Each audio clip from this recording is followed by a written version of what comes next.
Welcome to the Gamers Inn. Come on in, pull up a chair next to the fire. It looks like you've had a long journey. I'm your host, Jocelyn, and joining me as always is my co-host, Ryan. Hello, Ryan. Good evening. We are going to be super calm, cool, and collected as we discuss all the things video games. Yes. We should probably put a disclaimer at the front of this episode, given a couple of things. The game that I played this week and also our topic of discussion.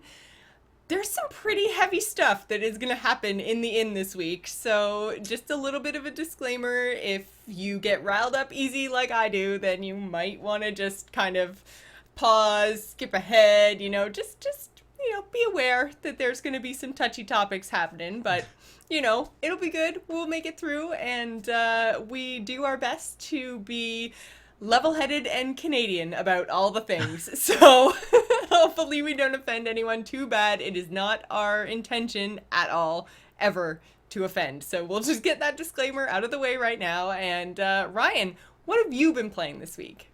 Let's start off with something lighthearted and not, okay. BioShock Infinite announced their DLC plans early this week. And the first to come out was called Clash in the Clouds. The reason I say let's start off with something nice and cheery and bright is because BioShock Infinite does look bright. And that's about it. In this a small piece of content, $5, it's part of the season pass. It's basically like an arena fighter, sort of like combat specific mode for BioShock Infinite. And the funny thing is that a lot of people saw this and went, wait, we bought the season pass. We want the story content. And they announced that. But the Burial at Sea two-parter, I assume you're really excited about that? Yes, very excited. Yes. I'm sorry, I'm totally not writing a text message right this second. Guys, you need to check out the show. Ryan's talking about Clash in the Clouds. No, it's totally not that. It's that I'm pretty sure I can smell something burning, so I was just going to text Joel to be like, can you make certain nothing's burning? Maybe I'm imagining it, or it's outside. Pizza. The pizza? No, we already had the pizza and beer. It's fine. Oh my god, the beer. More beer. You're burning the beer, Joel. I'm burning the beer. Yeah, but anyways, yeah, so no, I am very excited about the BioShock stuff, the DLC that's coming out. Not the stuff, I know what you're talking about. Because what's coming out is supposed to be this big return to Rapture, right? Mm-hmm. So I know all the things. Well, I know you know. I know you know, because I figured I saw that and I was like, oh, this is kind of exactly what people wanted. I mean, spoiler alert, guys, for BioShock Infinite, but I mean... It doesn't take place in Rapture. Well, no, that's not what I was going to say, but the DLC sort of gives it away. Elizabeth, and the way the game works is you do visit Rapture for like 15 minutes tops, right before the ending of the game. And it's sort of like a nod. It's not really a big, sort of thing in the story. It's just like a, hey, that was from the first game, guys, So the DLC is taking that idea, that concept, and giving it to you in what should be a good expansion type length, right? Because they're giving you 2 chunks of content at $15 a pop. So that's pretty expensive. $30 for 2 episodes. That is what I would say is an expansion type level of cost, right? But the season pass is $20. Is it 20? I thought it was 25. Is it on or not on vacation? I feel like I'm on vacation right now. No, is it like on discount or something, on sale for $20, or has it always been 20? It's always been 20. It's not on sale right now. I don't know if it went on sale during the Steam sale, but at $20 you're basically saving $15. Which, I mean, if you're gonna buy the 2 story packs, you might as well get the season pass soon, and then you'll get Clash in the Clouds basically at 0 cost. And Clash in the Clouds is this small piece of content. It's kind of a lot of fun, but if you didn't like the combat in BioShock Infinite, this mode isn't going to change your mind, because it is strictly combat. So, okay, because we talked about it briefly on Ladies of Elite last night, but is it like there to kind of help you get the combat achievements? Because I know Stephanie was mentioning stuff about like It gives you like blue ribbon stuff or something, and they're all based on in-game achievements. So is it there to help you along, or is it just kind of the same all the time? Like you start off with really OP type weapons, and the harder your enemies get, the weaker your weapons get, sort of thing. Is it just Well, always that way, or is it achievement driven? I don't know if it's I don't know if it's connected to the achievements that you would earn in the campaign, like kill two dudes with your pistol at one time. I mean, I don't know what sort of combat achievements there are, but I Mm-hmm. do know that the way Clash in the Clouds is sort of set up is it's like a sandbox in the sense that, okay, here are 15 waves of different types of enemies. And they've even said this in sort of the press, saying that the reason we did this is because combat was limited by the narrative, where most people thought it was the other way around. Combat was limiting the narrative. So in this sense, like, we can't necessarily have you face off against two handymen because that really wouldn't make sense in this story, right? But in this combat arena, sure, we can throw whatever you want. We can have different types of enemies fighting together that probably wouldn't necessarily have fought together in the story. Um, and it's a sandbox in the sense that they just give you all the weapons.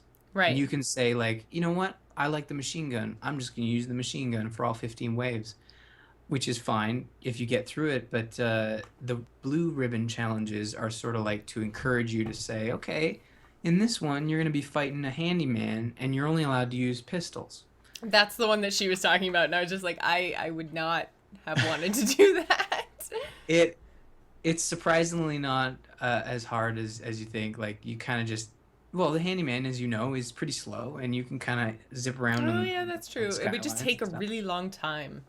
Yeah, it takes some time, and really you don't have to. I mean, the whole end goal of these battles is to make money, and that money you make you can spend on upgrades in the combat, like increasing the power, like the same upgrades you would buy in game. Like weaponing upgrades, plasmid upgrades, stuff like that. Hmm. But also that money is used to buy like these behind the scenes sort of things. So you can buy like some of the cover music that you hear in the game. You can buy like concept art and 3D models. Oh, that's kind of Um, cool. Also, like you can buy the kinetoscopes that sort of help explain story bits that might have been not explained so well.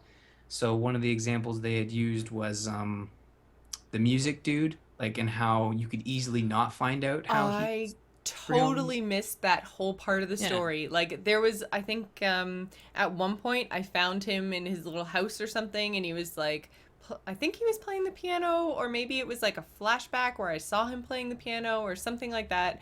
But I think I just got the very start of that quest line, but then I was already so far into the story. Like it was right before the battle with spoilers. You should probably skip ahead 30 seconds. Spoilers. Okay, Lady Comstock, the ghost. So it was right before that. So I mean, that's one of the very last kind of battles in the game. There's like her, and then maybe one or two more. There's like the big airship battle that you do where the songbirds like helping you and stuff. Hmm. But other than that, it's pretty much the end of the game. So I mean, like I just totally missed that whole Music Man thing. There was like one or two spots where there was the music coming through those like rips or whatever, but Right. I didn't know what to do with that. Like there was no context for that, so I was just kind of like, oh, ha, that's funny. I didn't realize it was part of a larger thing. So again, I should totally go back and redo this game completely. But I think what I'm probably going to do is wait until all of the DLC is out and then do one more playthrough, which is also what I plan to do with Mass Effect and something else. There was some other game. Oh, Skyrim. Oh, you're gonna replay Skyrim? Just start a new character right from scratch and then just kind of go through and see where that kind of storyline leads me, having all the Dragonborn and whatever else DLC. Dawnguard. Yeah. They shouldn't have given the DLCs both names that start with D. I get them confused all the time. The Double D DLC for Skyrim. Yeah, It sounds like a very, very bad porny mod. Double D Porn. DLC for Skyrim? Come on. It's you know what? I wouldn't put it past Uh, yeah. Yeah. I would, back to Clash in the Clouds. It's right up my alley in the sense that I love the behind the scenes stuff, and and I don't necessarily like challenge based sort of combat, because the combat in Infinite was all right. I enjoyed it, Hmm. but I'm not gonna like, all right, let's load up Clash in the Clouds again and play some more arena stuff. I'll probably just do it until I unlock everything and be like, yeah, okay, that was neat. And for $5, Is I there a mean, way in Clash in the Clouds, Clash in the mhm. Clouds, to display, like, I'm thinking in Animal Crossing, you keep talking about going into other people's houses and seeing all the cool collectibles they have. Is Mhm. there anywhere I can go as your friend and see the stuff that you've unlocked, or is that all just strictly for you? No, you sort of have your own sort of display case, but there is like a friend leaderboard section for each. There's 4 maps basically, and you can go in there and kind of look at each one and see where everybody is on the leaderboard. Um, Besides that, it is fairly limited. This is sort of like their Tide first us piece over of thing. DLC that, yeah, they started working on as soon as the game ended. And we all know that, I mean, look how long it took for Infinite to come out. Like, Yeah, I'm actually narrative content surprised. takes a while. Yeah, I was surprised that they were coming out with something so quickly. I mean, that just came out, when was that? 3 months ago? 4 months March, ago? yeah, it March? was like Oh my god, was that March?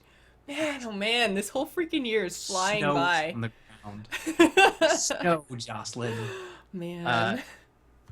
and I mean, this sort of piece of content, and the fact that you mentioned that you didn't think the narrative stuff would come out, brings up the whole season pass dilemma, where people were complaining that they paid for the season pass right when it came out, you know, Well, I don't and think that buying a season's pass entitles you to any kind of time frame. That just oh, I means that agree. whenever the DLC happens to be released, that you get a copy for free because you've already bought it. You're just pre-ordering, that's all.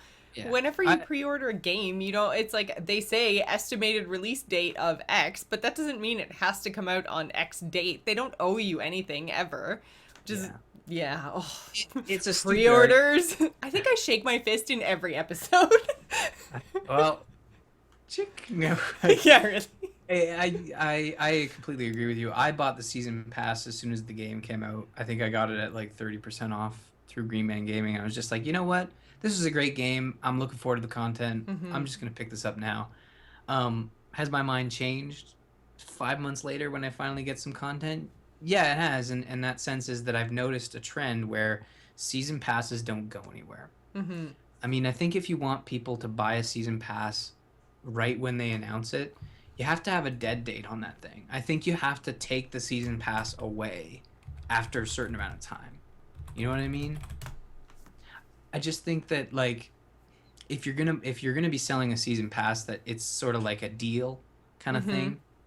And I wonder like what's the point in buying a season pass like a couple months after a game comes out with DLC you're looking forward to, when you could buy that season pass right up until all the DLC comes out and still get all those pieces at a discounted price. Well, and usually the season pass is available way long after the first piece comes out. Like, it's not like the season's Yeah. pass disappears. That's what Usually I'm you saying. get almost all of the DLC before, finally, like, you're right. It should be some kind of, like, limited time offer. Like, you can buy the season's pass up until the release of the first piece of Mhm. DLC, and then you're on your own, Yeah, because I mean, the cost of developing that DLC definitely happens beforehand, like once it's out, it's out. So, there's some support that happens there, but I think like I don't want that to happen. I just think that that's one way you might be able to curb all this complaining. But I would hope developers aren't listening to that complaining and just mhm. focusing on working, like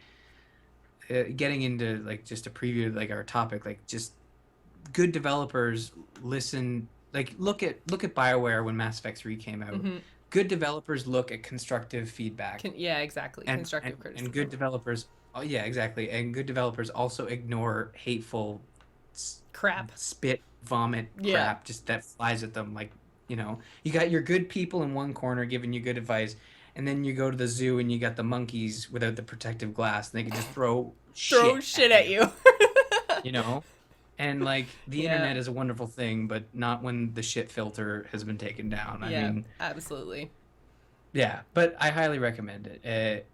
But probably not for you. You didn't like the combat, so you could Well, yeah, probably. no, I'm definitely going to avoid this piece of DLC Mm. and just probably pick up the narrative stuff when it actually drops. But again, like it's going to be months from now, so we'll see. But I love the BioShock universe so much that I'll be picking it up day one. Like it's not even a question. It's just like when I actually get to the playthrough might be a little bit down the road, but we'll have to see. We'll have to see because I mean, oh god, I want to go back to Rapture so bad. Well, So you I have mean, BioShock 1 and 2, don't you?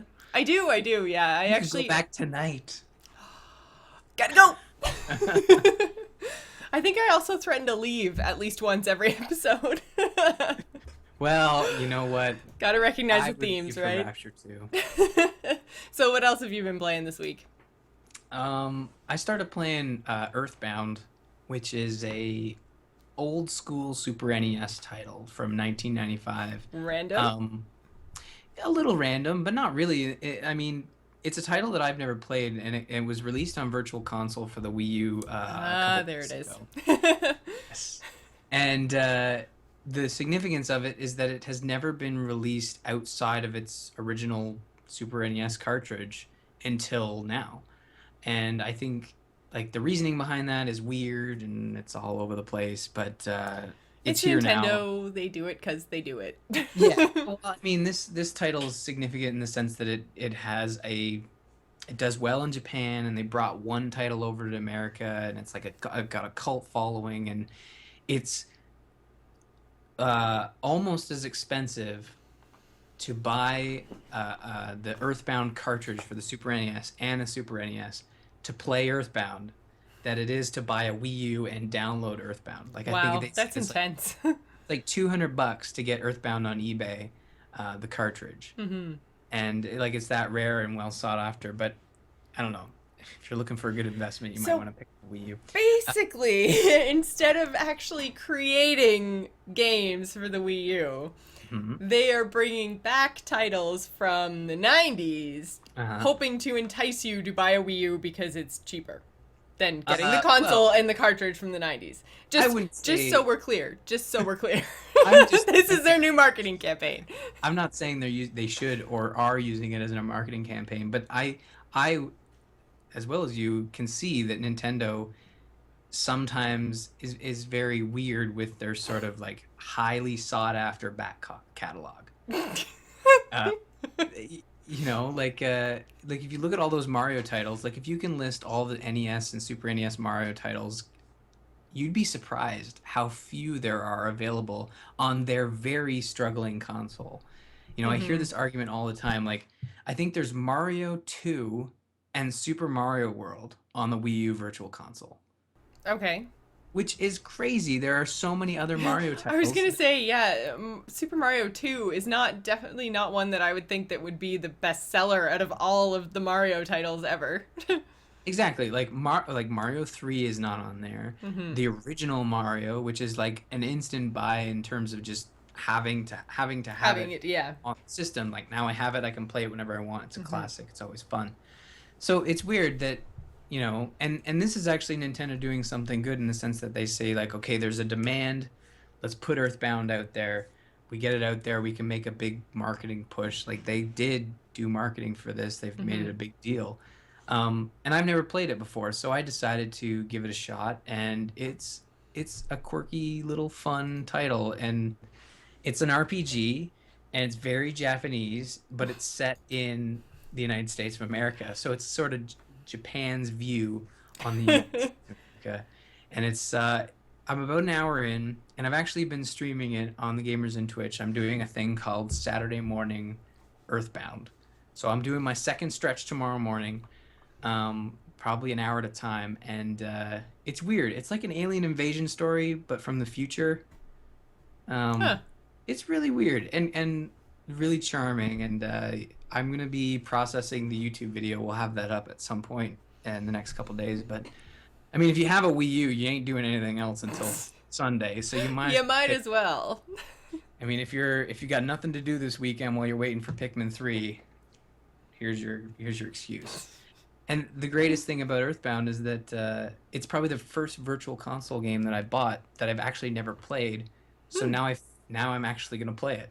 Well, and see, that's what I feel like the virtual console should be used for. Is not buying games that you've already owned and already played, but an opportunity for you to go back if you didn't have Yeah. the original Nintendo console, or if, you had to choose between Super Mario and EarthBound and Super Mario Got Your Allowance or whatever, like it's kind of an opportunity to go back and experience those things that you didn't experience before. But that being said, definitely the Wii Virtual Console, or was that what it was called when it was on the Wii? Yeah, it was like the Wii Virtual Console. Yeah. I definitely went and bought Mario games and Zelda games for that, and that was pretty much it, because I was just like, well, of course I want original Mario Kart. Who wouldn't want original Mario Kart?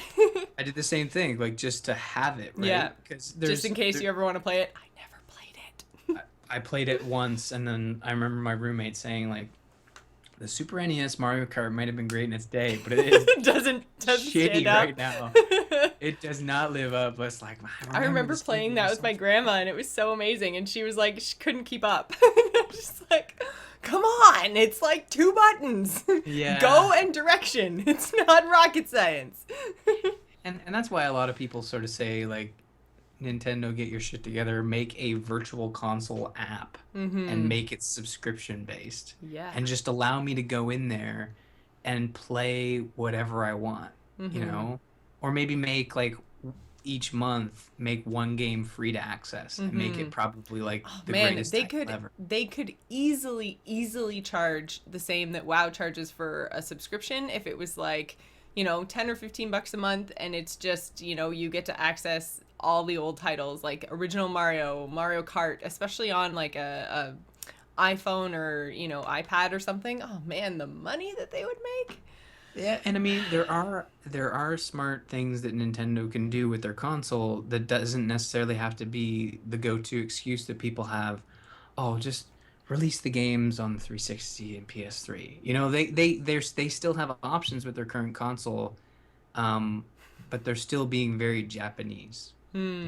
Look at what Sony did with their PS4 compared to their PS3. They kind of gave the controls, like gave it to the States and Europe and said, okay, you guys take this one because we totally fucked up on the PS3 initially. Yeah. And look at the PS4 now. It's got my pre-order, and I am not even thinking twice about the Xbox One. Yeah. Like that is a second-tier console this November to me. And even below the Wii U. I mean, like that's saying something. But like if Nintendo of Japan just said to Nintendo of America and Europe, and I've heard this argument before, just let them run with it, and I'm sure you'll still have that quirky controller setup, but you'll have more Western sensibilities, like a better online infrastructure and more Western focused games. Like you were saying, they need to change up the way they build their games. Like Zelda shouldn't be a text box simulator. It should be fun and adventurous. And the only way you're going to get that is if you give the reins to somebody else and just take a step back. Right. I mean, putting it on a different console is not going to change the fact that Zelda will still remain a text box simulator. So, but yeah, EarthBound is a lot of fun, and I highly recommend checking it out. Do you know what's not quite as much fun as it possibly could have been? What's that? Papo and Yo. Can I preface this? I listened to, like, for our listeners, you were on Ladies of Lead. The episode went live yesterday, and I listened to it today at work. And you were fairly quiet when they were talking about Papo and Yo, and I think it was because they all fairly enjoyed it. They did. I have a feeling you didn't enjoy it, Jocelyn. Well, I mean, I always hate going on somebody else's show and then, like, totally disagreeing and then being like, no, you're wrong. But, like, I think the biggest problem, and I think I mentioned this last night, is that I had no clue what this game was before I jumped in to play it. So, for those of you who don't know, it's an indie title that was available on PSN last April, and then it just came out on Steam this past April, so 2013. I had never heard of it because, again, like everybody who religiously watches the show knows, I don't have a PlayStation. So that kind of realm of PSN development is just, it's not even on my radar. So, Nicole was just like, oh, we're going to play this for the episode on Thursday. So go grab it. It's on Steam now, so you can play it with us. And I was like, oh, great. So I download this thing. And for those of you who don't know, well, okay, actually, you know what? I'm not even going to tell you what it's about. I'm just going to tell you about my experience, and then I will tell you what it's about, because that's what happened to me. I drop into this game, and you're this little kid sitting in a closet, and there's someone, like, stomping outside the door, and, like, growling, for lack of a better term, right? Like, he's just kind of like this big, loud, angry sounding man right outside the closet door. And then so you're like all huddling scared in a corner, and then you see like a portal show up on the wall of the closet, and so you jump through the portal, obviously. So why wouldn't you? There's a velociraptor outside. well, exactly. So it's this like, you're so scared in your current environment that this weird thing is happening, and you decide that the weird portal thing is a better choice than your current situation. So at first I was kind of like, okay, wow, this is weird. So that's fine. So then you jump into the game, and it is a really fun puzzler. There are, like, you go through this portal, and there's this, like, kind of, it's a Brazilian shantytown, and you go through, and you have to kind of move the houses around and stuff to open up new areas and move on progress through the game. There's this little girl who's a freaking dick. She's such a jerk. She's like, you're trying to solve these puzzles, and you have to like pick up these blocks, and the blocks like represent the houses. So you pick up a block and you move it over, and the house moves, and then you can jump from one spot to another. She steals your block. And then she's just running around, but you can never catch her. And she's like, hee hee hee hee hee. I'm like, give me back my damn block. So can I just say, when you were moving the houses, I played a bit of like maybe the first half of this game a couple months ago, and when you pick up that box and then see the house move, it's such a simple effect, but it just looks so cool. It does. Artistically, the game is really, really pretty. It was fun. Like, there's this one part where there's a puzzle, and it might be a spoiler, but I'm not going to tell you exactly when it happens, but there's a whole bunch of houses all around this big square, and you have to turn the key on the side of the house, and then it kind of gets up and floats over. And you stack them one on top of the other, and then you pull a switch, and that whole big stack kind of flops over to make a bridge. But you can, like, it's really funny that we can't see each other. We totally did the same hand motion right now. I remember that portion yeah. in the map. That was really cool. And you can control how far forward it goes, and then you can make it go left to right and whatever. So, you know, the whole effect of that stack of houses moving is beautiful. It's so well done. It looks like if you had a stack of shanty homes and they were bending over, that's totally what it would look like. It's got this cool curl to it, and it's really well done, and I enjoyed it. But you had a stack of shanty homes bending over. That sounds bad. It kind of does, doesn't it? Just a little bit. It's like describing hobo something. I don't know. I don't want to think about it. Go back to talk about Papo and Yo. So anyways, you're going through, and then you kind of like come around a corner, and there's this huge monster. And so you're like, oh, is this a scary monster? Should I be running away from this monster? Like, what am I supposed to be doing? Because there are no instructions at all.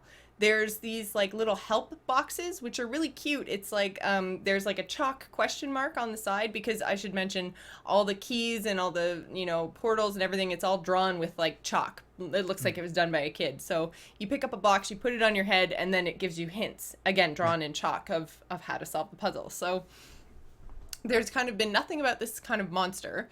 So you just kind of come around a corner, and he's like sitting there. And then the next thing is, oh, if you jump on his belly when he's sleeping, you can jump really high. And I was like, whoa, wait, what? I don't want to jump really high off the monster. He's going to eat my face. I've played video games before. Monsters eat faces. End of story. He looks nice.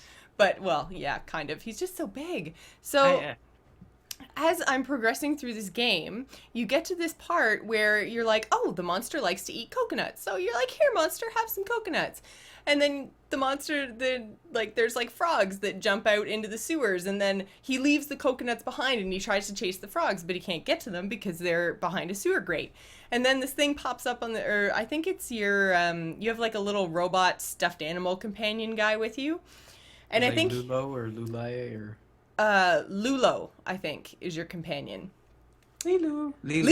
Yeah, Lilu. I'm trying to remember how he said it in the game. Oh my god, and that's the other thing. When you send him to go do stuff, that's the only time your character, like, talks, is when he's like, Lilu, Lilu, Lilu. Oh over and over and over again. I'm just like, someone shut that car alarm off. exactly.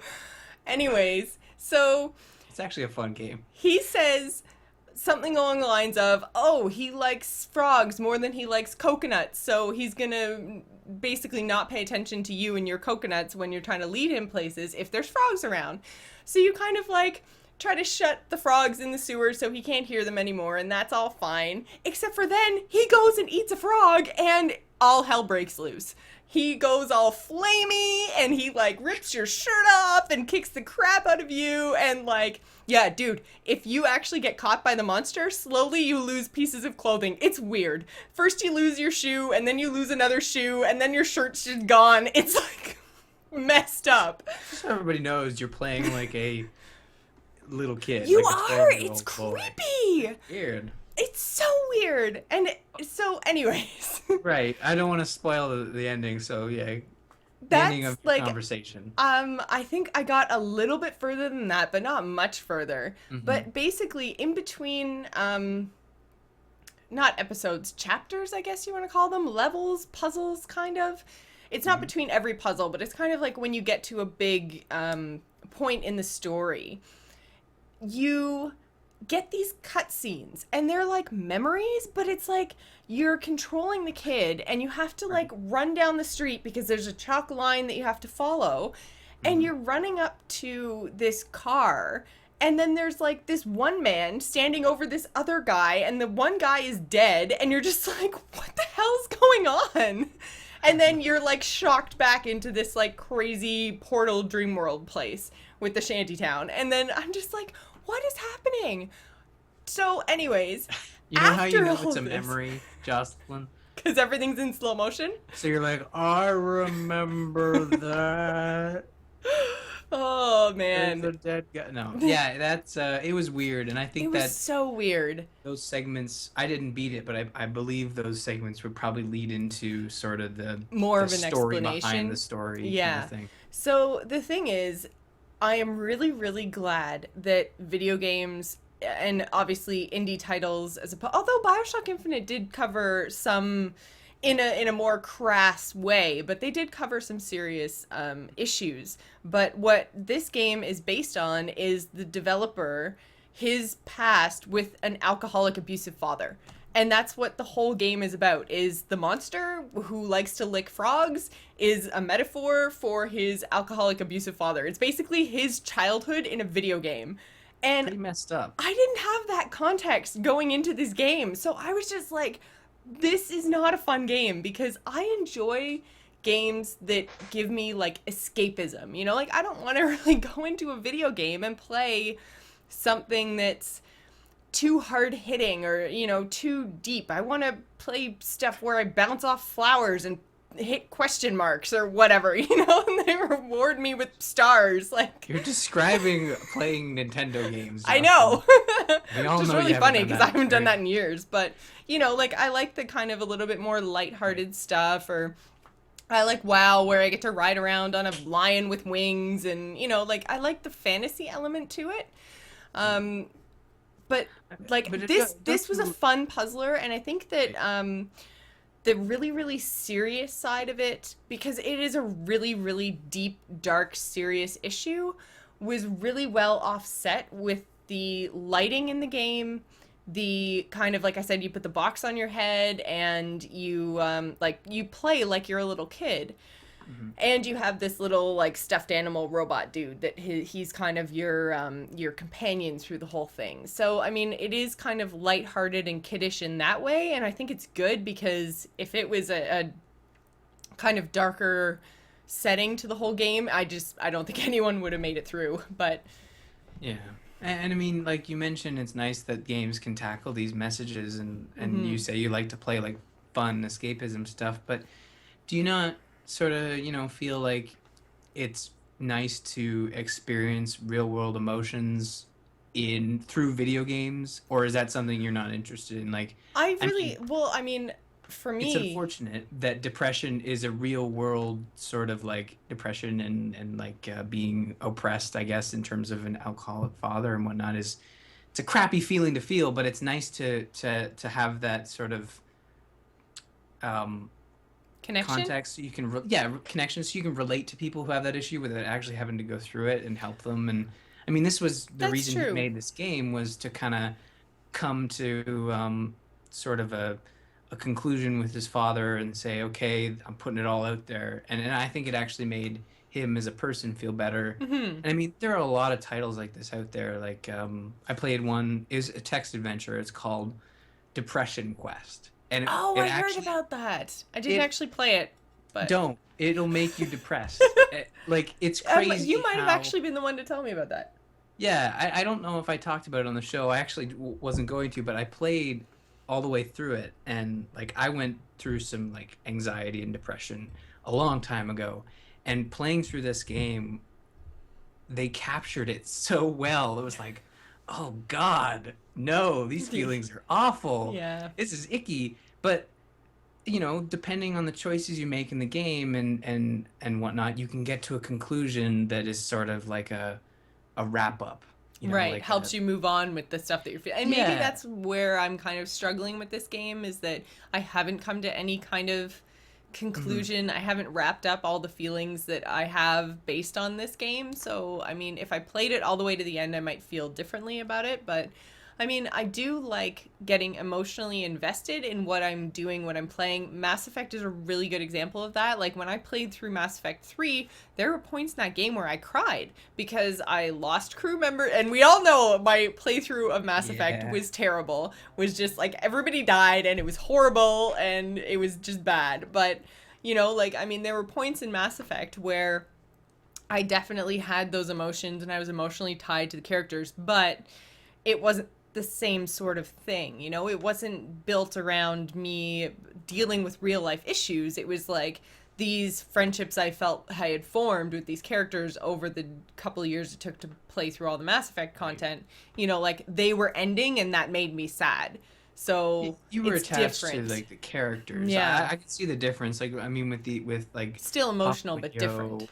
and Depression Quest and other games like that. Even like Papers, Please is sort of like a kind of a really depressing game. Oh, that's And that immigration one, right? yeah, it's actually coming uh, Or Border out of Patrol. I, beta. don't, I can't remember if it was actually immigration, but Yeah, well, no, it was kind of immigration, but like you worked as a border Border Guard, patrol yeah, right. officer, and it's out on the 8th for $10, and I highly recommend it. It's Right. super. It's not depressing. It's just really interesting, and the way the game treats sort of like a border of that type, it sort of feels like shit could be going down in real life, just like this, Yeah. and you feel awful like sending people away because their papers don't match, even though they give you a sob story about how their father is in the country Yeah. already, and you're trying to get through for the 8th time, and then you let them through, and then turns out they're a suicide bomber. It's Yeah, that job like is heavy, hard. heavy stuff.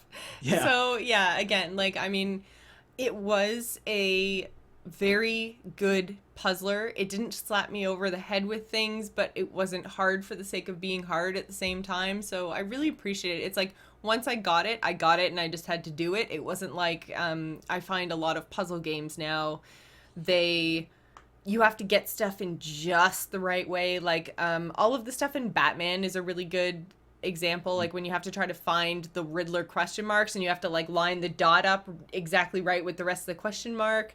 And if you don't get it just right, then you don't get the achievement. That is really frustrating because it's like, I can see the freaking question mark. I know it's a question mark. Just because I haven't lined it up exactly how you think is perfect doesn't mean it's like I didn't solve the puzzle. Yeah, So precision puzzles are a bitch. really frustrating. This is not like that at all. No. You get your little robot companion lets you do a double jump, so that helps you get further, and so it's not necessarily hard in that way, but it is definitely emotionally challenging. Mhm. But I'm Yeah. pretty sure it's on sale for like $3.49. I got it for 15 like 2 days ago. So if you are looking to check it out, then absolutely jump on it because I'm pretty sure it's like a 48-hour sale or something, and that was yesterday. So if you are looking to maybe check it out, then it's an experience, and I wouldn't recommend that you don't play it, but I mean have some context going into it so that you know what you're in for. Because I was just like, I'm gonna sit down for a fun morning of gaming. No. Yeah, it's currently $4 Yeah. on Steam, and at that price, if you're interested in having an interesting experience that you don't get, not experience, but just a story that you Yeah. don't get anywhere else. Like no other game sort of deals with this issue. Mm-hmm. Um, And similar. definitely not from a child's perspective, which I think Yeah, was, they did a really good job of putting you in that headspace and making you feel scared and helpless when you were supposed to feel scared and helpless. So yeah. yeah, it was definitely it was interesting. Mm. But yeah, I really think that I should probably follow through and finish that up. So are you good if we move on now? Let's do it. I'm All right. sick of this depressing stuff. Let's Yeah, talk let's get on video to even heavier stuff with our topic. Jeez. games. So, Ryan and I really appreciate your continued support of our show, along with the support of our sponsor, Doghouse Systems. You can use the code TheGamersIn to double your RAM when you purchase a new gaming rig. Head on over to doghousesystems.com and get your order on. Which brings us to Quickfire News. Whoa. Blizzard's Titan, unlikely to be subscription based. Blizzard Entertainment President Mike Morhaime offered an update on Titan this week during an investor call, saying, "We're in the process of selecting a new direction for the project and re-envisioning what we want the game to be. While we can't talk about details yet, it is unlikely to be a subscription-based MMORPG. With talk like this, can we really expect to see or hear anything of Titan at this year's BlizzCon? Mm, No, probably no. not. Next year. Next year. Not this year. That's what they said 3 years ago. New WoW expansion this year. Oh, You probably. watch. Final Fantasy VII Kickstarter is no more. A live-action fan film took to Kickstarter to fund a web series based on Final Fantasy VII. The project has been removed from Kickstarter as Square Enix has filed a takedown notice over intellectual property disputes. This begs the question, where is the line between making a video with your friends in your backyard and putting it on YouTube and making a fan film funded by Kickstarter? I don't know, but it seems like lawmakers should probably start figuring that out. Next gen Tomb Raider sequel confirmed. In a blog post, Phil Rogers, CEO of Square Enix in the Americas and Europe, stated that Square has had a tough year, with disappointing sales of major core games, but most importantly, the company isn't getting out of the market. What? After going over the steps taken to improve the company's performance, Rogers confirmed that Square Enix is well into development on a next generation sequel to Crystal Dynamics' Tomb Raider. Now Phil just needs to convince the CEO of Square Enix proper to make a good Final Fantasy game. I thought there was a new Final Fantasy one coming out for next gen. I said good Final Fantasy game. That game Good looks awesome. So did Final Fantasy 13 until you played the piece of crap. It came out on my birthday. Worst birthday. No, that was a good birthday, but that game sucked. Microsoft is racing to speed up the Xbox One. The Xbox One is in the middle of its hardware beta, which is good news for gamers. Microsoft has been able to see how the system performs and tweak the hardware to get the most out of the system that they can. The GPU has gone from 800 to 853 megahertz. Don't know if that's really that big of a difference, but Sounds big. apparently it's something that the content partners seem to be really getting behind. But that's according to Microsoft. November is going to be an interesting month. Are we there yet? No. Square Enix next. Square Enix. EverQuest next. Square Enix next is just the same problem that Sony did. They just got rid of their Japanese partners. EverQuest next, looking to set a new bar. Sony Online Entertainment dropped huge news today during a live stream unveiling of EverQuest next. John Smedley, president of SOE, I don't know why I said it that way, detailed how EverQuest next will reimagine the characters, lore, and environments of the franchise. He also announced EverQuest Next Landmark, a parallel game and creation tool that hopes to mash together the best of EverQuest and Minecraft and turn it into something that isn't just fun to play, but profitable for players. Landmark will be free to play and is expected to launch this winter, while the release date for Next proper is unknown. The ESRB tweaks their ratings in the face of a mobile future. Everyone knows what an ESRB rating looks like, but apparently some of us can't say the name of the freaking company. They're sometimes hard to read, but most of the time you get the idea. Now these icons have changed to become simpler representations of who should play what game in order to be more useful in the mobile space. The old design was created to work well in trailers and on boxes, but loses its effectiveness at lower resolutions. Even though they are now optimized for digital use, two of the biggest online game stores, Google Play and Apple's App Store, do not currently use the ESRB rating system. Which brings us to our topic of the week, which is pretty much what I am sure the entire gaming community is talking about this week, and it's really, really unfortunate. Phil Fish has quit all the things forever. He's just said F you to gamers everywhere, and he's not making Fez. I almost said Phil 2. He's not making Fez 2 anymore. Oh my god. No Fez Phil for 2 you. confirmed. Yeah. Oh, this is sad news. So, okay, a lot of the arguments that people have kind of, well, I guess not arguments, but a lot of people have kind of pointed out that the guy is generally a dick. Now, do you follow Phil Fish on Twitter? I did. I kind of stopped when he rage quit because I was just like, yeah, okay, whatever. But what? I don't know. He rage quits Twitter, so you rage quit following him. Exactly. Yeah. I mean, he tweeted a lot of stuff. It felt like he didn't check himself before he tweeted it himself. You know, he kind of just put it out there, and Yeah. everything that he tweeted, to me at least, always. And I watched Indie Game the movie. He comes off as a French Canadian. That's where Person. a lot of people are saying that he's a dick. Just go watch Indie Game the movie, and I'm just like, He doesn't come off as a dick in that movie, though, to me. He comes off a little bit negatively in the movie, but at the same time, it's a movie. And yes, it's a documentary, but it's the same sort of thing as reality TV shows. I'm using air quotes, people, is that, you know, like they get hours and hours and hours and hours and hours and hours of footage, which they then cut together to tell a story. So there's, of course, going to be some kind of bias. Some stuff is going to get left out. Some stuff's going to get put in, and it's in context, out of context, whatever. And, you know, like he already had this kind of abrasive personality, but, you know, cut together in that way, it kind of exaggerates it. And that's because it kind of sells more movies. It gets more people interested. Nobody wants to sit and watch a movie where there's no drama. It's the exact same as the, you know, way they cut the guys that made Super Meat Boy. Like, all of it. It was very dramatic. Very dramatic.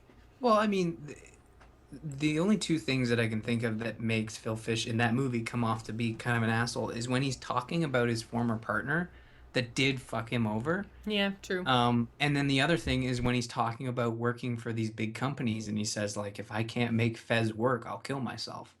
Well, every single indie in that movie, besides the Braid dude, Jonathan Blow, said that exact same thing. Mm-hmm. You know, and I understand why the other guys don't get hate because they're more likable and more approachable, whereas Phil Fish is, like, kind of abrasive and really likes to talk. But most of the tweets he had, like, all of them to me, when I read them, all of them sounded like he was joking. Even if he wasn't joking, it was just silly. And I think that that's the lens that you approach him with, right? Because, I mean... Which everybody should, really. I mean, because that's probably the only reason I'm able to defend him at this point. Well, I mean, like, I had a very similar, I guess, reaction when I watched the video that started it all, because I read this whole big long article about, you know, the basically ripping this guy a new one that made the original video and was like, oh, there were 3 or 4 adjectives that they used to describe this video, but it basically said the rant starts at 1:30. So I started watching and I'm listening and I'm just like, okay, I'm not a journalist in the sense that, you know, people aren't necessarily approaching me to cover things. You know, we have our podcast, we have our audience, and that's fantastic. But, you know, like, I don't have Phil Fish coming to me saying, can you please plug Fez II? So I don't really know how that kind of larger journalism thing works, but I definitely, like, the language was the language of an inflammatory person, which from what I gather from what he self-admitted in the original video, he's an ass. Are you talking about the English guy? The English guy, the guy that originally started the whole controversy, yeah. So in the video, he's saying, I'm an ass, but basically you're asking me to plug your games and promote your games as a journalist, and then you're not giving me comments when I come to you as an authority on your industry. You know what I mean? So I understood the argument that he was making. Since then, journalists have kind of said, well, that's not actually how it works. And again, like I said, I'm not in that part of journalism, so I'm not defending the guy. But I mean, listening to him originally, I was like, oh, that sounds like it makes sense. You know, like, you scratch my back, I'll scratch yours, and you're not scratching my back right now, and that's pissing me off. So understandable. But then, I mean, seeing all the stuff going back and forth between them and the reactions of fans on both sides, I was just like, oh my God, guys. Like, chill out a little. Relax. There's a lot of shit being thrown across the dodgeball. I really felt like I missed something. Like, there must have been some conversation behind closed doors somewhere that I totally, completely missed. Because from what I saw, you know, they're assholes being assholes. But, you know, like, it wasn't that big a deal. And then for him to rage quit the industry the next day, I was kind of like, what? So, I mean, you are obviously have followed this a whole lot closer than I have. So what is your take on what happened and why he ended up getting as far as he did? The piece of information you're missing is that if you went to Phil Fish's Twitter feed, went to any single tweet that he made and did a little swipe on it in Tweetbot to see the Which replies you can't that he do gets. now because he's protected everything. Well, I mean, I now, follow him, so yeah. I can do it. But if you still following Phil Fish, I think he did unlock his profile because he vined some weird gummy thing. Anyways, it's the only thing he's done. He's got two these like wrestling things that are squished together, and he vined them like kind of dislodging from each other. It was really weird. Confirmed in Fez II, dislodging of weird gummy things. Every single tweet he has are like replies where it's just like, oh, you need to get that dick out of your beep, and you need to suck on the beeps, and then, you know, I'm not saying this because I don't mind saying some swear words, but I don't like talking about some of the things people say to him. Yeah. Like, it's just, I don't understand it. Why people feel the need to toss, like, if that's something he likes to do in his free time, sure, but I don't think you need to like constantly remind him on Twitter that he's a bad person and he needs to die and he needs to do all these horrible things to himself. Like, he wasn't that much of an asshole in Indie Game the movie that. Oh no. And again, I'm not like, I mean, as and I'm not saying the point that we're gonna get to a little bit later on is like, right. I am not. We're condoning. I'm not condoning any kind of Twitter abuse in whatever form, Twitter or the online anonymous abuse of any person or violence against any group, you know, like, I'm not for that. I'm just trying to understand exactly what it was that made him just quit making, like, because obviously, as you did get to see in Indie Game the movie, he's a very, very passionate guy. He loves developing games. He really wanted to make Fez and make it work and make it the best game it could possibly be, and it was fun. I liked it. I mean, Ryan, I don't know, how did you feel about the first Fez game? Like, are you really upset that 2 is canceled? I was really upset when I read that, because I've purchased the game on Xbox, PC, all the soundtracks. I really like it, and I like his work, and I'm able to look past his personality and just look at his, like, the video games. I'm sure there is some racist asshole that works at BioWare that made Mass Effect 3, but I don't focus on that. I mean, that might not be true. I shouldn't say that, but, you know, like, Mass Effect 3 is a great game, but I'm sure there are assholes who worked on it, right? But I don't get all up in arms about that. I get up on arms because they screwed up the ending, you know?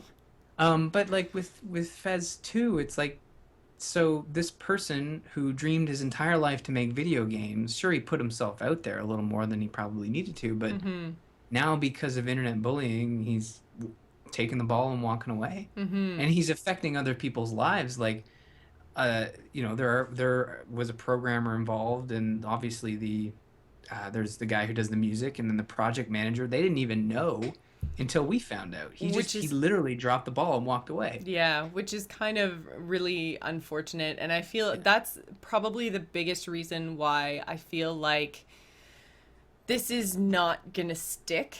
I feel like he might give it a few months and, you know, kind of I feel like it's going to be the kind of thing that he totally rage quit and then is going to kind of see it sitting on his desk one day a few months from now and go, oh, I'm just going to poke at it a little. Okay, maybe a little more. I'm going to, you know, I really wanted to fix that level just to make sure that it did da-da-da-da-da, and before you know it, he's going to be developing the game again, which is kind of a luxury that you have as an indie developer. And since he actually didn't it's not like this is something that was in discussion for a long time. He didn't actually go to and fire or, like have a discussion with his project manager, producer, music guy, programmer. All of these people that are involved in the project weren't a part of this decision. So I feel like they're probably in meetings right now and they're probably working through it, and they're probably just going to lay low and keep it quiet for a while, work on the game out of the public eye, and then bring it back. That's what Right. I'm expecting out of all of this. Well, there's some great articles out there from journalists who I respect. I mean, obviously the people who are on this annoyed gamers side, they're journalists that I've never heard of and I don't read their stuff. That doesn't necessarily mean they're bad, but like the people who are against him, this annoyed gamer, and saying that what you said may be slightly true, but like that's not how it works in the sense that, they're there to make games. We're there to cover the games. Mm-hmm. We don't expect them to come to us, and they don't expect us to come to them. It's sort of like this agreement, right? Mm-hmm. Like a handshake, not necessarily like you said, you scratch our back, you scratch theirs. Like that's not how media works. Mm-hmm.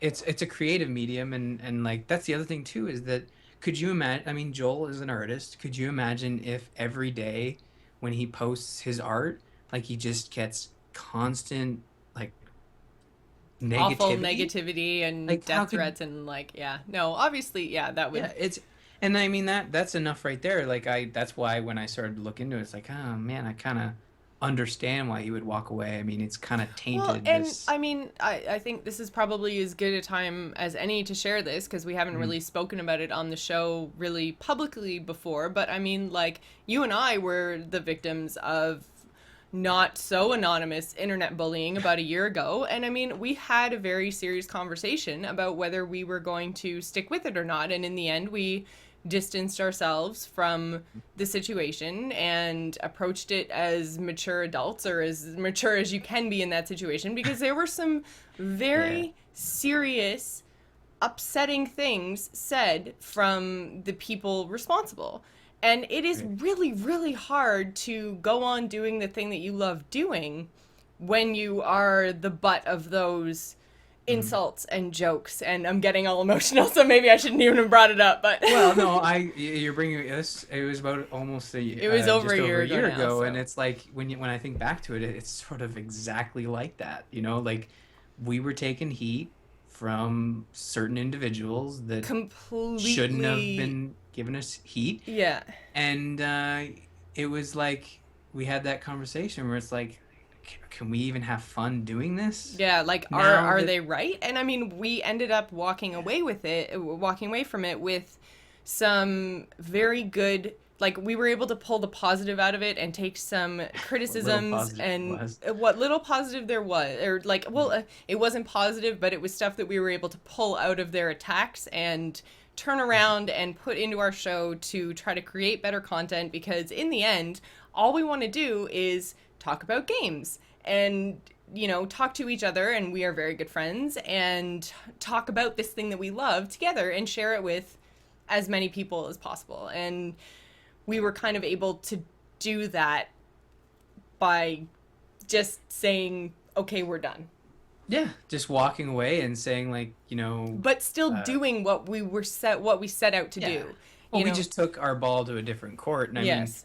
maybe in this And we love sense, you, A yeah, Move. yeah, exactly. We love you, A move, and I think maybe that's what Fish needs to do is rather than drop of the ball, he just needs to pick up his ball and move to a different court. So Yeah. maybe he needs to get off Twitter and develop his game the way other developers do it, behind closed doors.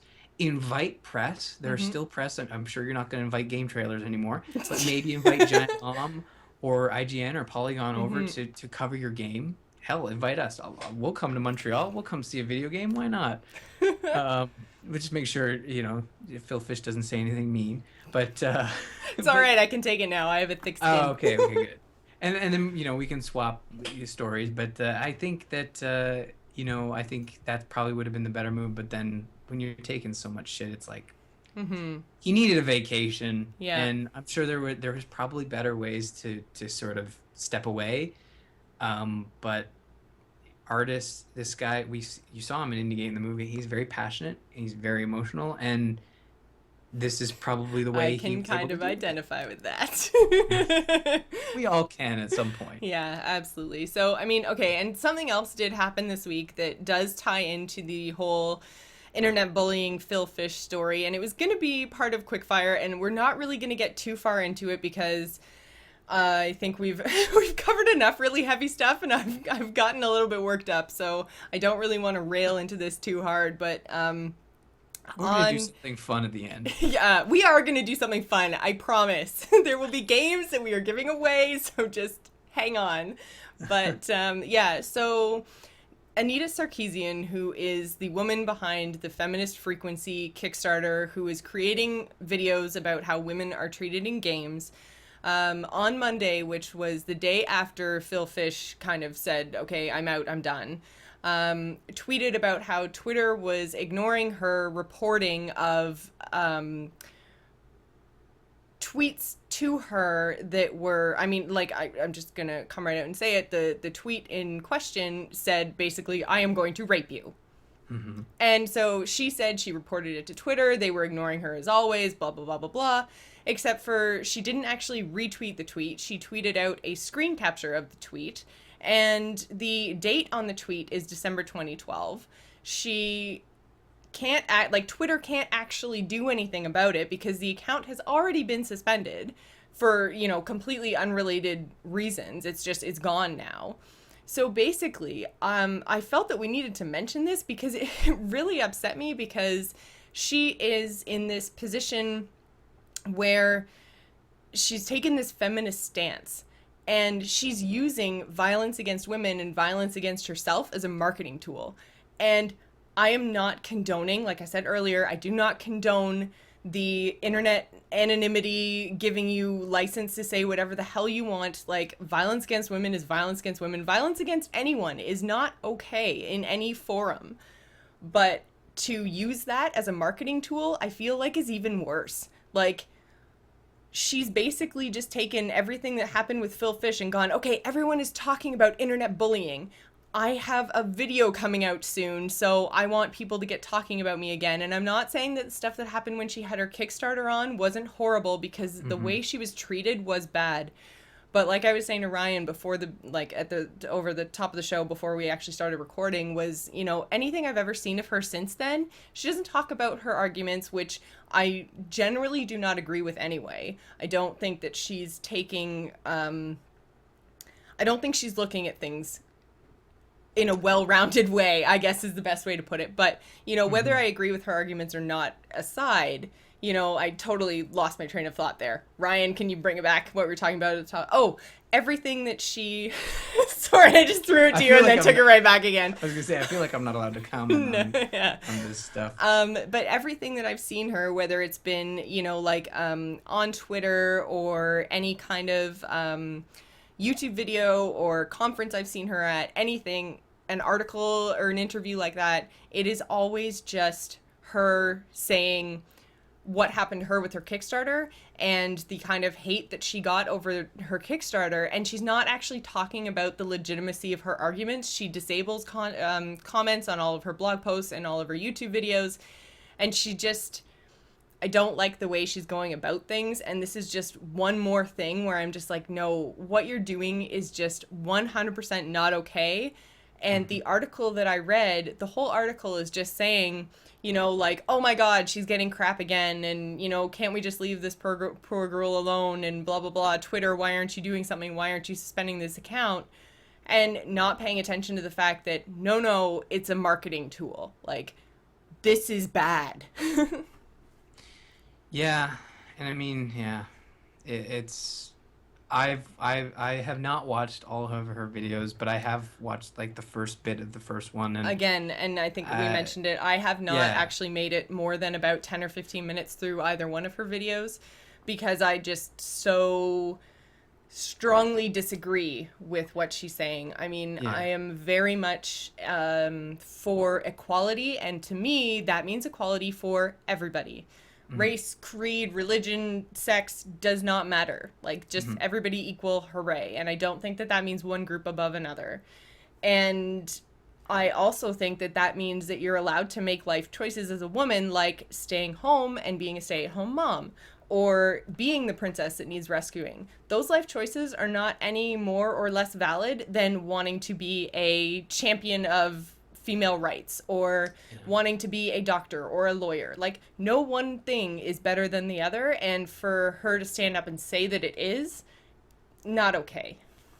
Yeah, I mean, I agree with where she's trying to get to, in the sense that if we're all really nice people, we can all get along, and we can if developers like, take Tomb Raider for example.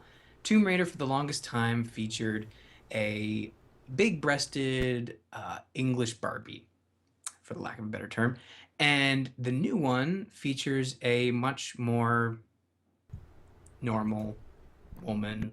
I'm trying to think of a better way of putting it, but really, it's more normalized and less like cartoony, and feels like a stronger woman. And still, people found ways to tear that game apart in the sense of, you know, feminism, I guess. And I played it and I thought it was great. And now I feel like a bad person for enjoying Tomb Raider. I feel like a bad person for enjoying Mario and enjoying Zelda, and I think now there are examples out there like the newest game that sort of got under heat from this sort of group was Dragon's Crown, which does feature strong female characters, but those strong female characters have their assets hanging out of their armor. Like, not in a sense like, oh, the armor just barely covers the nipple, but literally, like, they're just flopping out, like, and it's kind of disgusting. And it's, like, if we were all really nice people, we could look at that art and say, look at the concept art and say,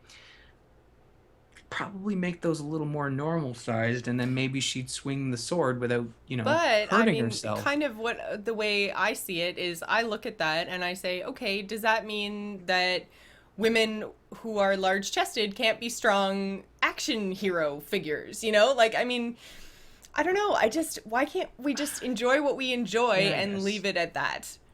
I'm just saying, sometimes I can see her argument. And see other people's argument, but I wish that... I wish it just didn't have to be an argument. Yeah, I wish we could just all get along. Why can't we just all get along, Ryan? Just be nice. Maybe if we give something away, everyone will be friends with us again, because give it away. I was so worried about going on this rant and, like, losing listeners over this whole friggin' feminist thing, and I was just like, you know what? No. This whole episode was kind of controversial. This was a really, really kind of a heavy episode. We just pulled a Papo Yo, so sorry about that, guys. Context. Next week, we're just going to talk about sunshine and rainbows. Yep. We're all just going to play Nintendo games, but not Mario games. We'll play Donkey Kong. You're just killing people for bananas in that one. Totally safe. Oh, I'm sure that there's a way that we could make it not safe. But yeah, so we do have a winner of our Defiance contest. So thanks for everyone who sent in their captioned pictures. So the winner actually submitted it through Twitter. And here it is from Jim Beam. And I have to say that I am definitely very, very partial to this photo anyway. I can't remember the context of what we were talking about at the time, but oh my god, what did you say to make me make that face? I'm trying to remember. I'm trying to pull it up here. Like, we'll I know this is it's very visual. We'll probably put all of our entries on the website, I think. But the winner at least. The winner at least. I think really, like, when I was pulling these screen grabs, the winner at least, you were reacting. You made that face twice in a row, but my Skype camera was frozen. So that's why I was able to get so many great screen caps. I know. You were just frozen in this, like, face. Yeah.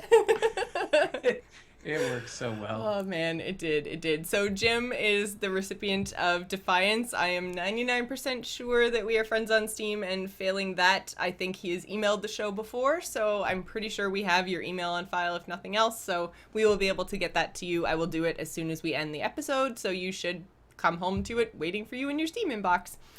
And I think I think that is the end of a very, very heavy Gamers In episode. Do you have anything else that you want to say before we wrap? I need a drink. I want water. It's hot in here. Oh, yeah, no, it's really hot here too. But also, I gotta play some video games. I gotta Gotta do something fun. Yeah. Pet battles! Ooh, I don't know. Wow, man.